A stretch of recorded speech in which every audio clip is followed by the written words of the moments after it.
জুমার দিন দেখবেন ইমাম সাহেবরা জুমার দিন খুতবার আগে বক্তব্য দেয় না? তো গাউসে আজম বক্তব্য দিচ্ছেন, বক্তব্য দিতে দিতে দেখবেন জুমার দিন অনেক মানুষ আছে, ইমাম সাহেব বক্তব্য, ইমাম সাহেবের রোজই তো বক্তব্য শ্রবণ করি, আর কতক্ষণ শ্রবণ করবো, ধুলে না ধুলে দেখবেন বেশিরভাগ মানুষ কেন ঢুলে জানেন?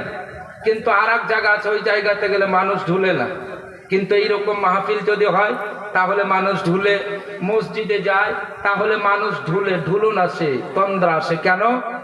এইরকম মাহফিলে খোদার ঘর মসজিদে আল্লাহর খাস রহমত অবতীর্ণ হয়, জোরে বলুন সুবহানাল্লাহ।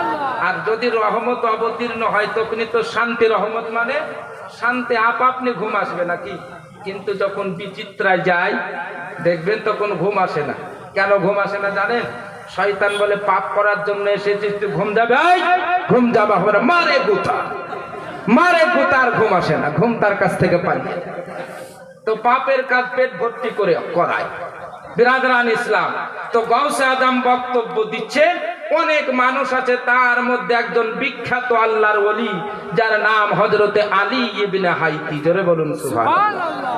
এর নাম এত নামের পাওয়া যে শাবিস্তানের রাজার মধ্যে সুফি ইকবাল সুফি ইকবাল বর্ণনা করেছেন যে আলী ইবনে হাইতি এ নামখানা কোন ব্যক্তি যদি ঈমান ও আকীদাতের সহিত, বিশ্বাসের সহিত পড়ে শরীরে ফু দিয়ে বিছানায় শুয়ে যায়, তার গায়ে মাছি মশা বসবে না, জোরে বলুন।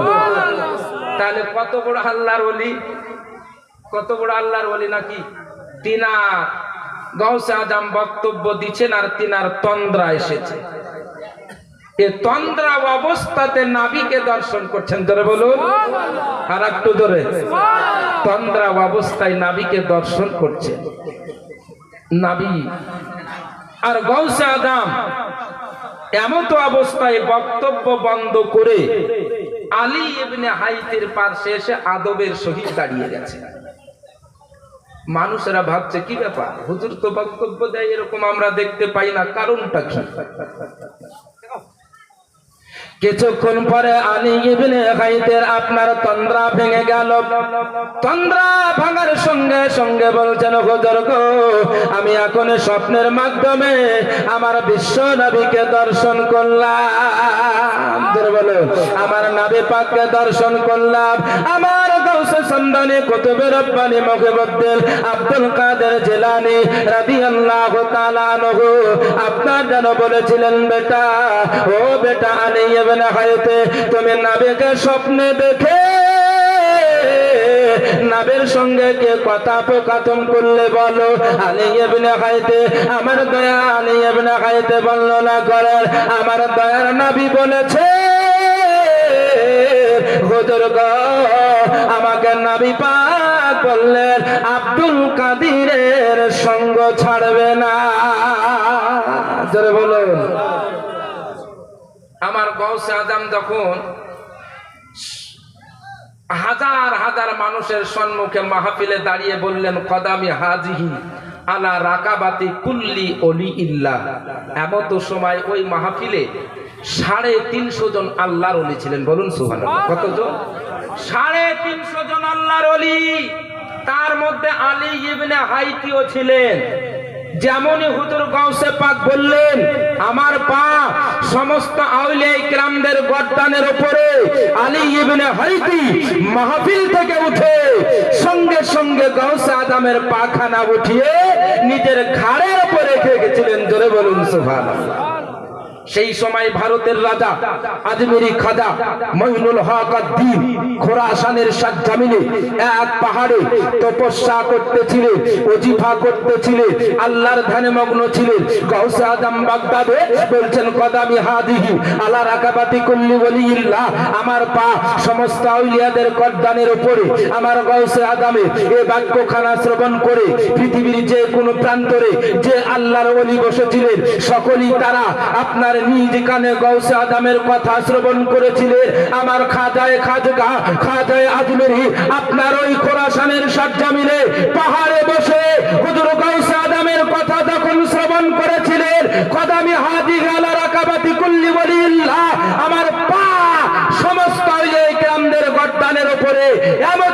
নয়, হযরতে খাজা বলেছিলেন বাল আলার রাসে ওয়াল আইন। জোরে বলুন।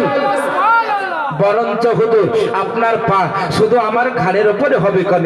হুজুর আপনার কদম শুধু আমার ঘাড়ের উপরে হবে কেন?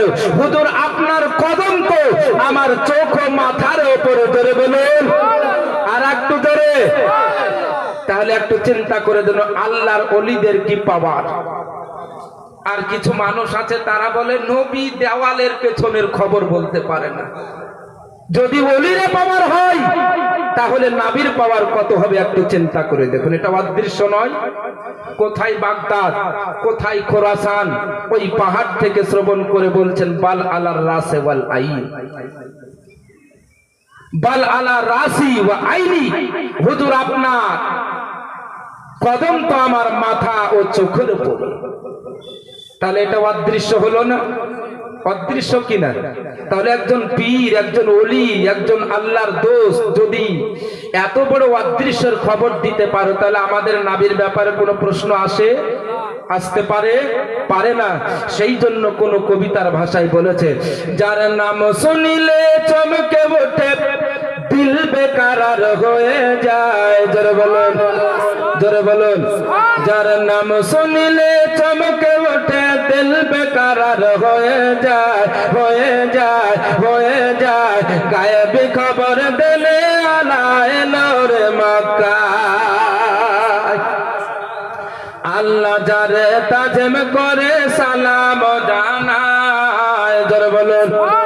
আল্লাহ যারে তাজিম করে সালাম জানায়, সেই নবীকে চিনিলাম না রে কি হবে ও পায়। আল্লাহ যারে তাজিম করে সালাম জানায়, সেই নবীকে চিনিলাম না রে কি হবে ও পায়। যারে একটি আঙ্গুলের ইশারায়,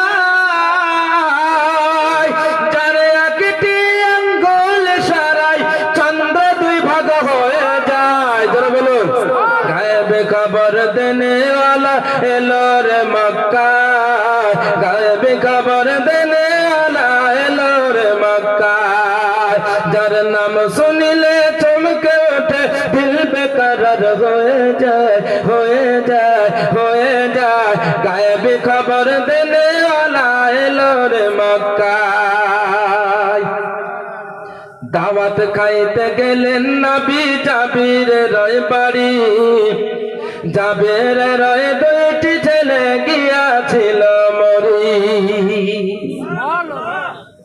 দাওয়াত খাইতে গেলেন নবী জাবিরের রয় বাড়ি। জাবিরের রয় দুইটি ছেলে গিয়াছিল মরি। আল্লাহর কুদরতে দুই ভাই, আল্লাহর কুদরতে দুই ভাই জীবিত হয়ে দাঁড়ায়। জোরে বলুন। গায়েবে খবর দেনে ওয়ালা এলো রে মক্কা। গায়েবে খবর দেনে ওয়ালা এলো রে মক্কা। বুজুর্গ দোস্ত আমি বলতেছিলাম আমার গাউসে পাক রাদিয়াল্লাহু তাআলা আনহুকে বলতেছেন আলী ইবনে হাইতে, বুজুর্গ আমার দয়ার নবী রহমাতুল লিল আলামিন নবীজি আমায় বলেছেন রে আলী ইবনে হাইতে তুমি আব্দুল কাদেরের সঙ্গে ছাড়বে না। মানুষদের মনে প্রশ্ন জাগে কিন্তু সেই সময় কেউ প্রশ্ন করতে পারে না। আপনার নামাজ সমাপ্ত হয়ে গেল, মানুষদের মধ্যে বলা বলে আরম্ভ হয়ে গেল। আমার গাউসে পাক রাদিয়াল্লাহু তাআলা আনহু এইরকম কোনদিন তো করেন না, এইরকম কোনদিন বক্তব্য দিতে দিতে কারো সম্মুখে দাঁড়ায় না। আজ গাউসে পাক কেন আলী ইবনে হাইতির পাশে দাঁড়ালেন? মানুষেরা আপনার যেন নামাজের পরে আলী ইবনে হাইতির কাছে গেলেন। আলী ইবনে হাইতির কাছে গিয়ে বলে ও আলী ইবনে হাইতে বলো বলো তোমার পাশে আমাদের গাউসে পাক কেন আদবের সঙ্গে দাঁড়িয়েছিলেন? কারণটা কি বলো? হযরত আলী ইবনে হাইতে বলেছিলেন ও আমার এলাকার মানুষেরা শোনো, আমি স্বপ্নের মাধ্যমে নবী পাককে দর্শন করছিলাম। আমি স্বপ্নের মাধ্যমে দয়ার নবীকে দর্শন করতেছিলাম, আর আমার গাউসে আদম জাগ্রত অবস্থায় দয়ার নবীকে দেখে আমার পাশে দাঁড়িয়েছিলেন। বিরাদার, এ গাউসে আদমের জন্ম ইরানে, ইরানের ভাষা ফার্সি। কি ভাষা? ফার্সি। তো গাউসে আদম বাগদাদে আসার পরে যখন তিনি মাদ্রাসায় পড়াতে লাগলেন, বক্তব্য দিতে ভয় করতেন। তিনি ভাবতেন যে আমি একজন অনারব আজমি মানুষ, আরবিয়াদের সম্মুখে কেমন করে আরবি ভাষায় বক্তব্য দিব। তো আমার গাউসে আদম রাদিয়াল্লাহু তাআলা আনহু বর্ণনা করছেন, একদিন দুপুরের টাইমে কাইলুলার জন্য আমি আরাম করছিলাম, হঠাৎ বিশ্ব নবীকে আমি দর্শন করলাম। ধরে বলুন সুবহানাল্লাহ। আল্লাহর নবী পয়গম্বর আদম সাল্লাল্লাহু তাআলা আলাইহি ওয়াসাল্লামকে দর্শন করলাম। নবী আমার বলছেন, বেটা আব্দুল কাদের, তুমি বক্তব্য কেন দাও না, তুমি ওয়াজ কেন করো না? সেই সময় গাউসে আদম বলেছিলেন, হুজুর গো, আমি একজন অনারব মানুষ, আমি আজমি মানুষ, আরবিয়ানদের সম্মুখে আরবি ভাষায় বক্তব্য দিতে ভয় করি, সেই জন্য আমি বক্তব্য দিই না। হুজুর, আমি মনে সাহস করতে পারি না। আমার রহমাতুল লিল আলামিন নবীজি এমন তো সময় গাউসে আদমকে বলেছিলেন, বেটা আব্দুল কাদের, তুমি মুখখানা খুলো। আমার গাউসে আদম মুখখানা খুললেন, গাউসে আদম মুখখানা খুললেন। এমন তো সময় দয়ার নবী, রহমতের নবী আমার, আপনার যেন নিজের মুখ থেকে লালা মোবারক নিয়ে একবার নয়, দুইবার নয়, 7বার গাউসে আদমের মুখে দিয়ে দিলেন। গাউসে আদমের মুখে দিয়ে দেওয়ার পরে বলেছিলেন, বেটা তুমি এবার মানুষদেরকে সুন্দর বক্তব্য দিয়ে, মানুষদের সুন্দর বক্তব্য শুনিয়ে আল্লাহর রাস্তার দিকে তুমি ডাক দেবে। আমার গাউসে পাক রাদিয়াল্লাহু তাআলা আনহু বর্ণনা করেন, হঠাৎ আমার বিশ্ব নবী রহমাতুল লিল আলামিন নবীজি আমার চোখের আড়াল হয়ে গেলেন, অদৃশ্য হয়ে গেলেন। কিছুক্ষণ পরে দেখতেছি হযরতে আলী শেরে খোদা মুশকিলে কোশা হায়দারে কাল্লার রাদিয়াল্লাহু তাআলা আনহু আপনার যেন আমার কাছে উপস্থিত হলেন। আমার কাছে আসার পরে গাউসে আদম বর্ণনা করেন, আমায় বলতেছেন, বেটা আব্দুল কাদের, একটু মুখখানা খুলো, মুখখানা খুলো। আমি মুখখানা খুলে দিলাম। আমার হযরত আলী শেরে খোদা মুশকিলে কোশা হায়দারে কাল্লার রাদিয়াল্লাহু তাআলা আনহু যেন নিজের মুখ থেকে লালা নিয়ে একবার নয়, দুইবার নয়, 6বার আমার মুখে দিয়ে দিলেন। আমার মনের মধ্যে প্রশ্ন হলো, হুজুর গো, আপনি কেন 6বার দিলেন? আপনি 6-এর বেশি অথবা কম কেন দিলেন না? এমন তো সময় হযরত আলী শেরে খোদা মুশকিলে কোশা হায়দারে কাল্লার রাদিয়াল্লাহু তাআলা আনহু বলেছিলেন, ও আব্দুল কাদের, শোনো, তোমার কাছে কিছুক্ষণ পড়বে আমার রহমাতুল লিল আলামিন নবীজি, আমার অদৃশ্যের খবর দাতা, কোন জাহানের মালিক মুখতার নবী আমার তোমার কাছে এসেছিলেন। নবী আমার তোমার মুখে 7বার লালা দিয়েছেন, আমি সেই জন্য তোমার মুখে 7বার দিই নাই, আমি তোমার মুখে 6বার দিয়েছি। এই জন্য 6বার দিয়েছি যেন পৃথিবীর মানুষ আমাকে নবীর মতো না মনে করে। জোরে বলবেন না? সাহাবীর কি আকীদা, সাহাবীর কি বিশ্বাস যে 6বার দিয়েছে, নবী 7বার দিয়েছেন। আমি যদি 7বার দিই, লোক হয়তো মনে করবে আলী ও নবীর মতো।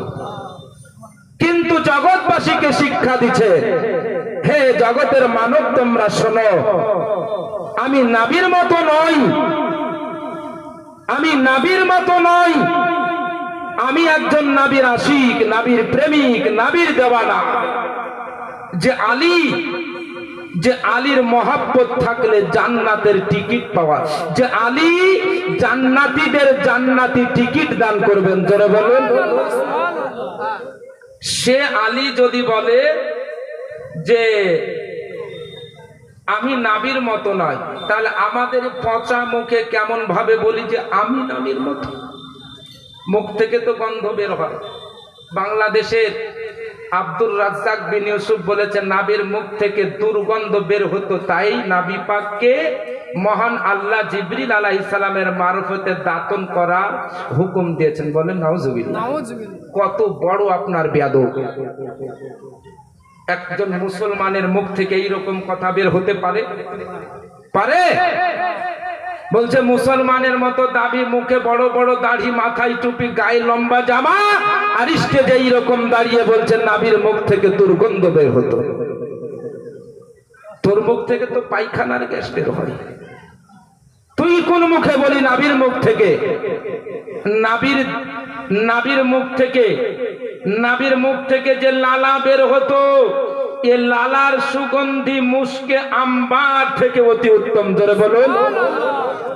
আর নাবির মুখে দুর্গন্ধ!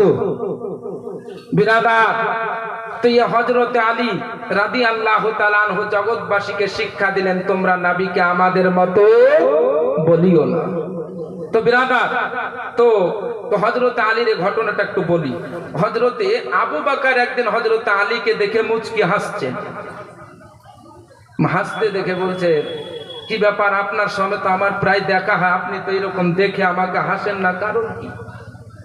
তো একটা আমার নবী পাকের হাদিস স্মরণে এসেছে। তোরে বলুন সুবহানাল্লাহ। তো কি এমন হাদিস স্মরণে এসেছে বলুন? তো হযরত আলী রাদিয়াল্লাহু তাআলা আনহুকে আবু বকর বলেছিলেন যে, আলী শোনো, আমি নবী পাককে বলতে শুনেছি যে হযরত আলী জান্নাতীদেরকে জান্নাতি টিকিট দান করবে। জোরে বলুন সুবহানাল্লাহ। তার মানে কি, যে আলী, যে নবীকে আমাদের মতো বলবে, তাকে হযরত আলী কি জান্নাতের টিকিট দিবেন? তাকে কোন জায়গার টিকিট দিবেন? জাহান্নামের, নাকি জাহান্নামের টিকিট। তো সেই সময় হযরত আলী বলেছিলেন, আবু বকর শোনো, নবীর কথাও তো আছে, নবী তো এটাও বলেছেন আমাকে, আলী ওই ব্যক্তিকে জান্নাতের টিকিট দিবে যার মনে পেনা আবু বকরের মহব্বত আছে। জোরে বলুন।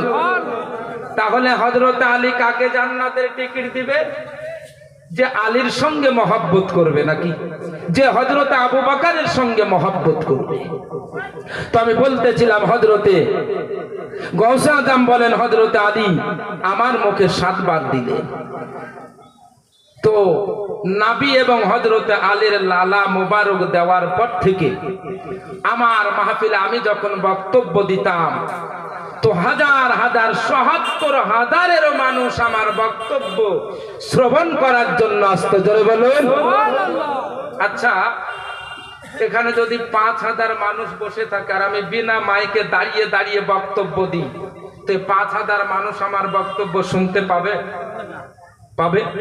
পাবে না। সবাই শুনতে পাবে না, সামনের গুলা পাবে, পেছনের পাবে না। তো সেই যুগে তো আপনার এইরকম লাউড স্পিকার ছিল না, মাইক ছিল না। তো ৭৭,০০০ মানুষ তিনার মাহফিলে বক্তব্য শ্রবণ করার জন্য আসতেন। তো আওয়াজ কেমন করে শুনতে পাবে না তো, নাকি? হ্যাঁ, শুনতে পাওয়া যাবে না। তার মানে কি কথা মিথ্যে? তাহলে বোঝা গেল যে ৭৭,০০০ মানুষ আসে, মিথ্যা কথা না। আপনার আমার জন্য মাইকের প্রয়োজন পড়ে, কিন্তু আমার গৌসে সামদানি, কুতুবে রব্বানি, মহিবুদ্দিন আব্দুল কাদের জিলানী রাদিয়াল্লাহু তাআলা আনহু যখন ৭৭,০০০ মানুষের সম্মুখে দাঁড়িয়ে বক্তব্য দিতেন, তো শ্রোতারা বলে, হুজুর গৌসে আজমের সম্মুখে যারা বসে থাকতো, যে আওয়াজে বক্তব্য শ্রবণ করত, শেষে যারা বসে থাকতো একই আওয়াজে বক্তব্য শ্রবণ করতেন, কোনো পার্থক্য থাকতো না। ধরে বলুন সুবহানাল্লাহ। এই মহান ব্যক্তিত্বের নাম হচ্ছে গৌসে আজম। তাই মহান রব্বুল আলামিন পবিত্র কোরআন পাকের মধ্যে বলেছেন, ইয়া আইয়ুহাল্লাযীনা আমানুত্তাকুল্লাহ, হে বিশ্বাসীগণ তোমরা আল্লাহকে ভয় করো, ওয়া কুনু মা'আস সাদিকিন, এবং সত্যবাদীদের সঙ্গ অর্জন করো। ব্রাদারান ইসলাম, তাহলে আমরা নামাজের মধ্যে সবাই আল্লাহর কাছে দোয়া করি, আল্লাহ আমাদের ওই পথে প্রচালিত করো যেই পথে তোমার ইনাম আছে, পুরস্কার রেখেছো। তাহলে আল্লাহ পুরস্কার রেখেছেন কোন পথে? নাবিদের পথে, সিদ্দিকগণের পথে, সোহদাই গ্রামদের পথে, আর ওলি আউলিয়াই গ্রামদের পথে, সালেহিনদের পথে। তাহলে নামাজের মধ্যে দোয়া করছে আল্লাহ ওলির পথে চালাও, গৌসের পথে চালাও, আবদালের পথে চালাও, কুতুবের পথে চালাও, রোজাবার পথে চালাও, পীরের পথে চালাও। নামাজ শেষ, মসজিদ থেকে বের হয়েছে, আচ্ছা ওলি মানা যাবে? না না না, ওলি মানা যাবে না। কয় রকমের কথা হলো?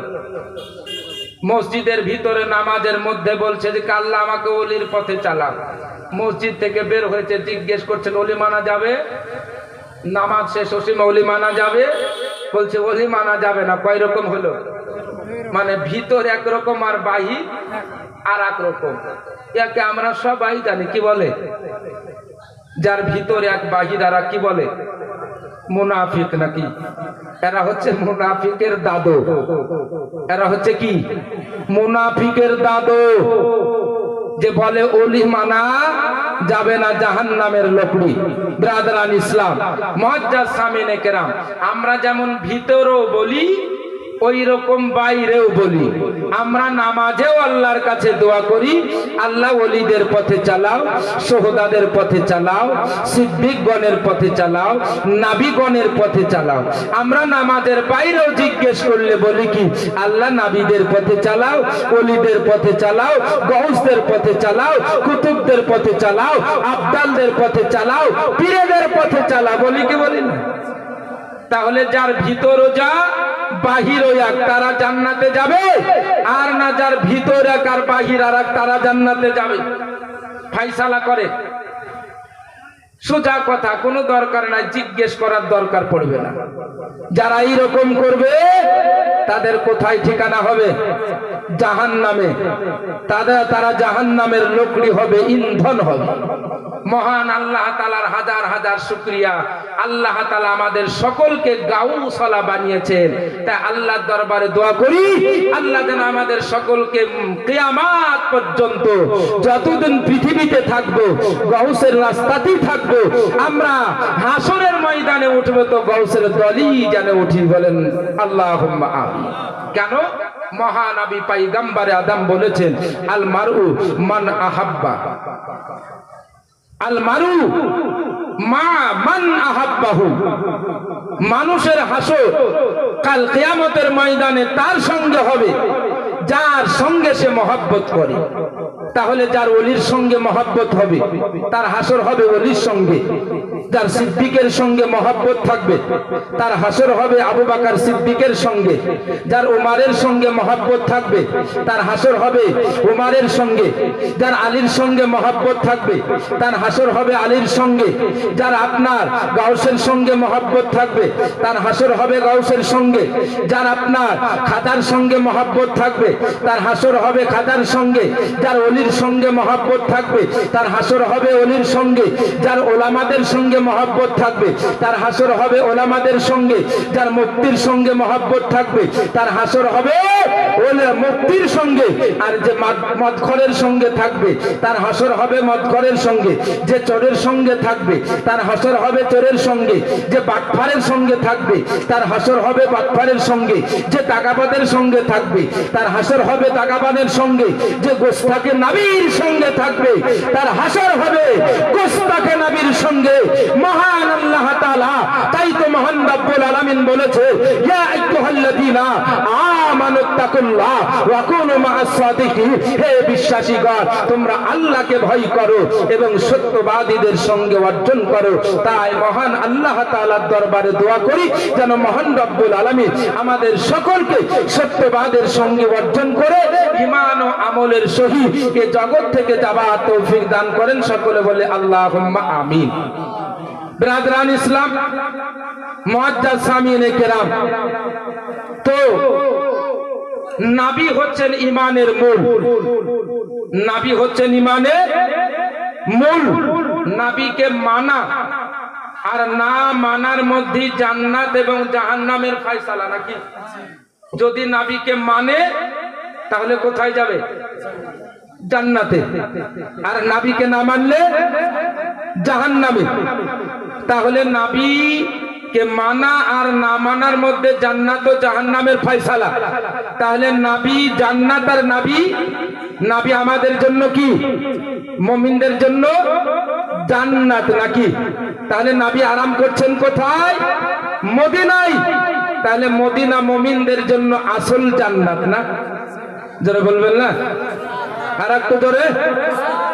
তুমি মানলে মানো, তুমি মানলে মানো, না মানলে মন মানো না। আশিকের আসল জান্নাত সোনার মদিনা। তুমি মানলে মানো, না মানলে মন মানো না। আশিকের আসল জান্নাত সোনার মদিনা। আশিকের আসল জান্নাত সোনার মদিনা। আশিকের হৃদয়ে যত ইশকের জ্বালা দূর করিতে পারে ওই মদিনাওয়ালা। জোরে বলো, আর একটু জোরে। আশিকের হৃদয়ে যত ইশকের জ্বালা দূর করিতে পারে ওই মদিনাওয়ালা, ওই মদিনাওয়ালা। তাই মদিনা মদিনা বলে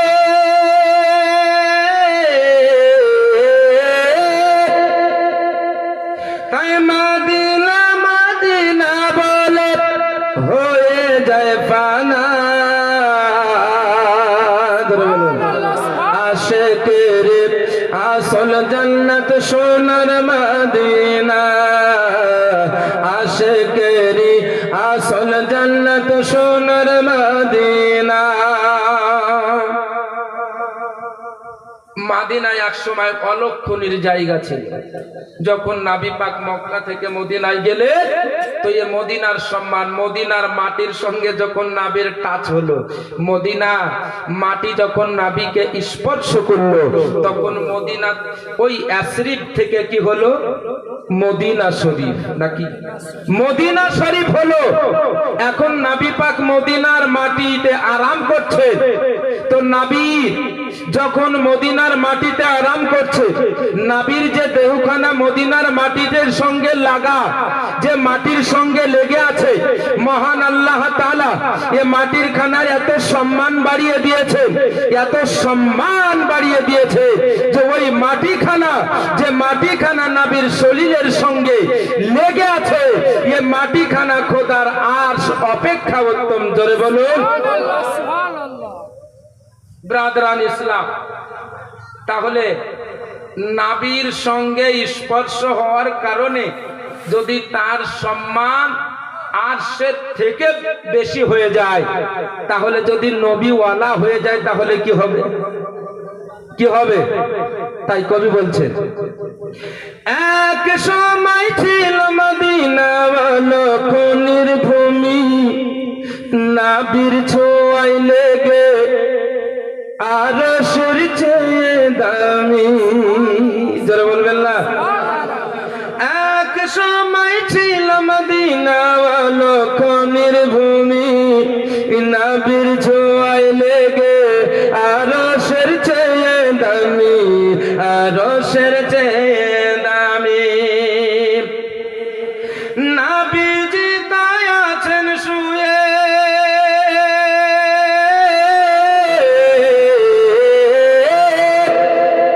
নবীজি তাই আছেন শুয়ে, জান্নাতের টুকরা বলে করলেন ঘোষণা। জোরে বলুন। আশিকের আসল জান্নাত সোনার মদিনা। আশিকের আসল জান্নাত সোনার মদিনা।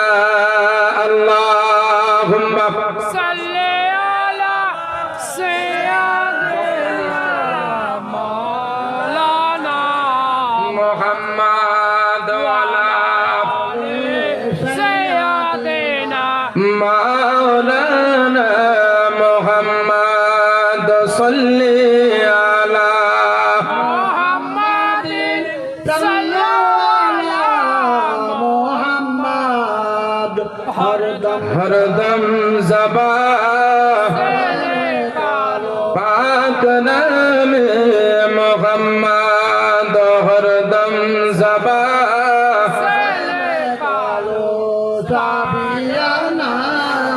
মোহাম্মদ সাল্লাল্লাহু আলাইহি সাল্লাম।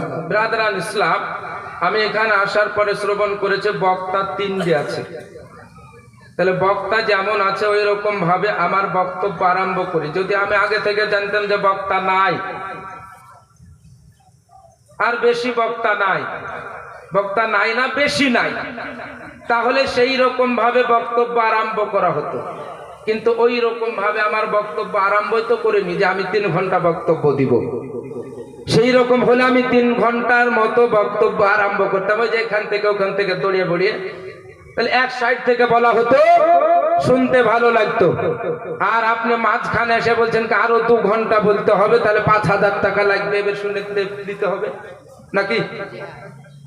আরো 2 ঘন্টা বলতে বললে 5,000 টাকা লাগবে, তাই বলতে হবে। কিন্তু ওটা আমাদের তো বলা অভ্যাস নাই, আমরা বলতে পারি না। যা মানুষে দেয় ওটাই চুপচাপ ভাবে নিয়ে পকেটে ভরে চলে যায়। কিন্তু বর্তমান সময়ে ওই রকম যে 10,000 টাকা রেট করতে হবে, তারপরে আসতে হবে, তাইলে গান হবে। ব্রাদারান ইসলাম, তো যাই হোক, আপনারা আপনাদের সম্মুখে অনেকক্ষণ থেকে গৌসে আদমের কিছু কারামত আমি বর্ণনা করেছি। মহান রব্বুল আলামিন যেন আমাদের সকলকে ওই গৌসে আদম রাদিয়াল্লাহু তাআলা আনহুর